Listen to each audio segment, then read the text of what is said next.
ఆమేన్ చెప్తాను. హల్లెలూయా. ఈ సమయంలో మన మధ్యలో సహోదరుడు జోసెఫ్ ఇక్కడికి వచ్చి చిన్న సాక్ష్యం చెబుతాడు. నా ప్రభు ప్రేరేపిస్తున్నాడు. ఆ బిడ్డ మమ్మల్ని ఎంతోగా ప్రేమించేవాడు. అయితే దాన్ని కూడా లేచి నిలబడతాం. ఇద్దరు నిలబడితే దేవుని సన్నిధిలో, ఎందుకంటే చక్కగా వాయించగలడు, చక్కగా దేవుని డ్రమ్ము బల్లె కొడతాడండి. ఆమె చిన్నగా కొట్టడండి. ఆమె మరి నాకెందుకు దేవుడు ప్రేరేపించి ఇప్పుడు వీరిద్దరి చేత సాక్ష్యం చెప్పించాను. నేను 3 రోజుల క్రితం ఇక్కడికి వచ్చాను. వేరే పని మీద వచ్చాను. దేవుని స్తోత్రం. అది కొంతమందికి తెలుసు, కొంతమంది తెలియకపోవచ్చు. నా యొక్క పర్సనల్ విషయంలో కూడా నేను ఇక్కడికి వచ్చినప్పుడు, మరి సుగినమ్మ ఇంటి దగ్గర ఉన్నప్పుడు వచ్చింది. ఫోన్లో ప్రార్థన చేయించుకుంది, కానీ సుగినమ్మ దగ్గరికి వచ్చినప్పుడు, సుగినమ్మ ఇంటి దగ్గర ఉన్నప్పుడు అటు నుంచి చూస్తే జోసెఫ్ ఎట్లా నడుస్తున్నాడు తెలుసా? కుంటుకుంటూ నడుస్తున్నా. ఏమయ్యా ఎట్లా నడుస్తున్నా? అలా నడుస్తూ ఉన్నాడు. అలా నడుస్తూ పోతున్నాడు. ఏంటి అప్పుడు వచ్చి ఏమంటుంది? ఒక పక్క నాతో చూస్తూ, ఒక పక్క లోపల దుఃఖం, ఒక పక్కన వదిలితే కన్నీరు పర్వంతం. అలాగే ఉంది.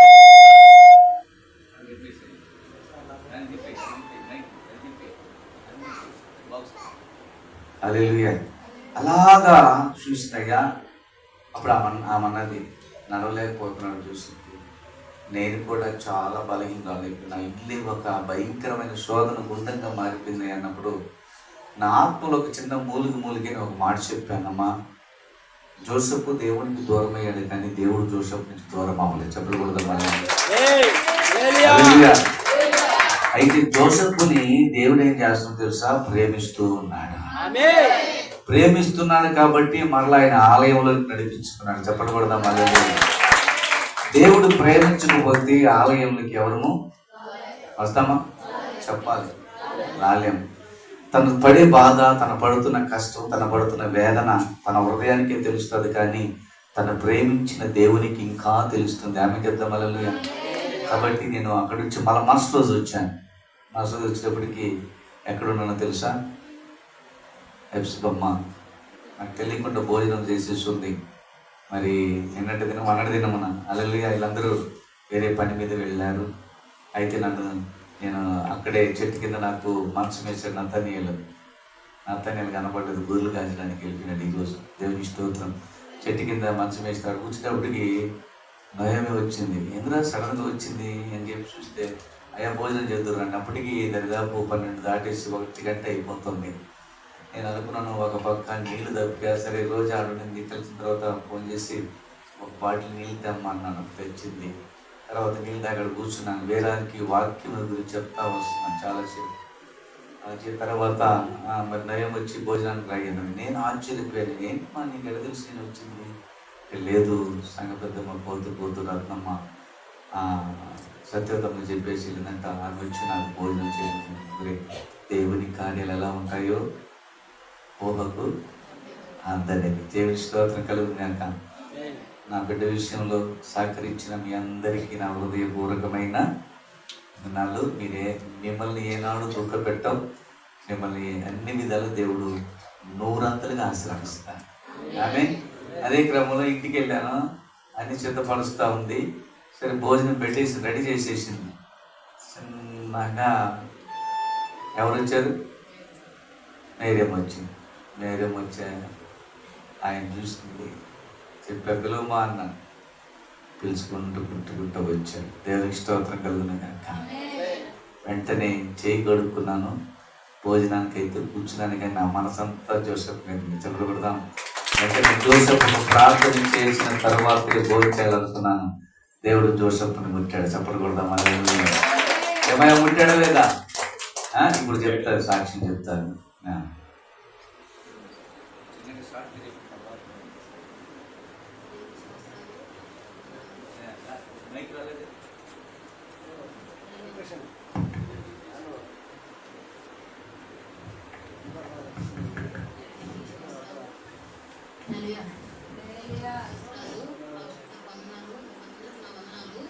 నేనైతే క్రిస్మస్ రోజు మనకి వచ్చాను.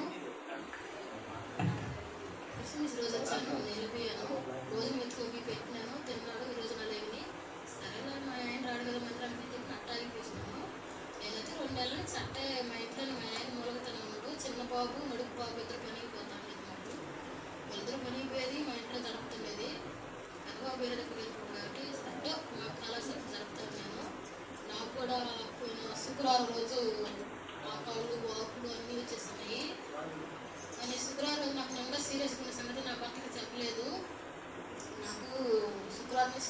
మధ్యాహ్నం 2 గంటల నుంచి స్టార్టింగ్ మారుకున్నాను. నేను కూడా బలహీనతలు ఎక్కువ అయిపోతున్నాను. నా వల్ల కావట్లేదు, ఇంట్లో పని చేసుకోలేకున్నాను, ఇతను చూస్తే నడవలేకున్నా అనుకుంటా ఏడుస్తున్నాను. మొన్న శనివారం నైటు నాకు వాక్మైన వాళ్ళ అంకులు వచ్చేసి చెయ్యి అంతా చచ్చిపడిపోయేసింది. నాకు చెయ్యిలు కాళ్ళు చచ్చిపడిపోలేక నేను లేసేసి నా చిన్నబాబు కన్నా నాకు లేసేసి వచ్చేసి జోసెఫ్ అని ఆయన నాకు ఏందో అంకులని వచ్చేసి చచ్చిపడిపోయి నరాలన్నీ చచ్చిపోయినాయి అన్నట్టు. ఇప్పుడు ఏం చేసుకుంటాము అన్నాడు. 12 గంటల 1 టైము లేచి మా కాడ ప్రార్థన చేశాను. నాకు స్వస్థత కలిగి అని చెప్పి ప్రార్థన చేస్తున్నాను. నాకు దేవుడు అప్పటికప్పటికే వాకులు అన్నిటినీ ఇక్కడ అనుకోలేదు చేసినట్టు అన్నీ ఫ్రీ అయిపోయేసి 1 గంట దాకా చేశాను. ఫ్రీ అయిపోయి దేవుడు నాకు తాకేడు అయ్యేది ప్లేసెస్ చిన్న నీళ్ళు దగ్గర సతాయించుకున్నాను. నాకు జోసెఫ్ చదివేసిన జోసెఫ్ మూడుతున్నాను అనుకుని శనివారం రోజు శుక్రవారం రోజు ప్రేయర్లో ఉన్నాను. సార్ అయితే వచ్చిన రోజు నాకు చిన్న సంతోషం రాలేదు. సార్ని సున్న వర్కర్ తొలిసేసా. నేను ఆధారం బాగాకున్నాను. శనివారం అయితే సార్ దగ్గర కూడా ప్రార్థన చేయించాను. అలా తొమ్మిది చూస్తాను అన్నాను. సార్ వచ్చినాడే ఆధారం బాగున్నాను. ఎక్కువ నాకు అర్థం వచ్చింది. ఆధారం నేను ఎక్కువ మాట్లాడలేను అన్నమాట. నేను అందుకని సార్ చూసి నేను పక్కన సార్ మీద చెప్పాను. సార్ గడికి నాకు అక్కడ ధైర్యం వచ్చి నేను అసలు చెప్పలేను పిల్లలు అసలు నా బాధలు అసలు కష్టపడుతున్నాను. 2 నెలల నుంచి ఆశలు చెప్పింది. నాకైతే నా ఆశలు చేసింది. వేరే పిల్లలు ఉంది పాప అమ్మాయి అందరూ ఉన్నారు. సార్ మాట్లాడి చెప్పాడు. నేను మళ్ళీ నాకు శక్తి వచ్చేసి సంతోషపడి వచ్చేసి అంతలాగా మళ్ళీ సార్ మాట నా సరే నాకున్నదంతా సార్ చెప్పాను. బాధపడ్డాను. జోసఫ్నైతే తీసుకొచ్చాను. తీసుకొచ్చిన తర్వాత సార్ ప్రార్థన చేస్తుంటే నా భర్త కాలు అయితే అసలు నాకు ఉండిపోతాను విరిగిపోయినట్టున్నా. నేను విరిగిపోయేసిన సార్ సార్ చూసి సార్ నాకు భర్త కావాలి సార్ అని అడిగి ఏం కదా మీరు మాకు 5 నిమిషాలు నిలబడి నేను భర్త మామూలుగా నడిచేస్తాను మీరు. అప్పుడు నేను సంతోషపడినాను. సార్ ఉన్నప్పుడు నాకేం భయం లేదు, నేను ధైర్యం వేసేసాను. నా భర్త ప్రార్థన చేసి సార్ పేరు పోసి ప్రార్థన చేసిన వెంటనే నా భర్త చక్కగా నడిచినందుకు దేవుడికి సంవత్సరాలు. సారు రాకుండా ఉంటే నా భర్త రాత్రి మనసులో ఉండిపోయాడని నాకు భయం వేస్తుంది. సార్ వచ్చిన తర్వాత నా భర్తకి స్వస్థత కలిగింది. సార్ ప్రార్థన చేసి రాత్రికి తెల్లవారుజాము కల్లా నీకు మామూలు అయిపోతావు జోసెఫ్ అని చెప్పాడు. తెల్లవారి కల్లా నా భర్త స్టడీగా నిలబడ్డాడు. ఇది దేవుడు చేసిన మేలులు.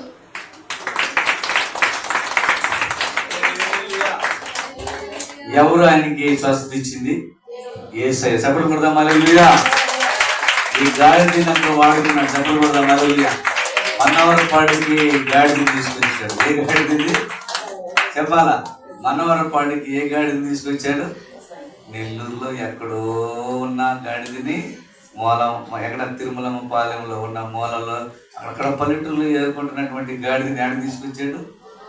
మన్నవరపాడికి తీసుకొచ్చాడు. ఈ గాడిద మూలంగా యేసయ్యను ఆయన. చప్పట్లు కొడదాం హల్లెలూయా. నా దేవుని అడిగాను.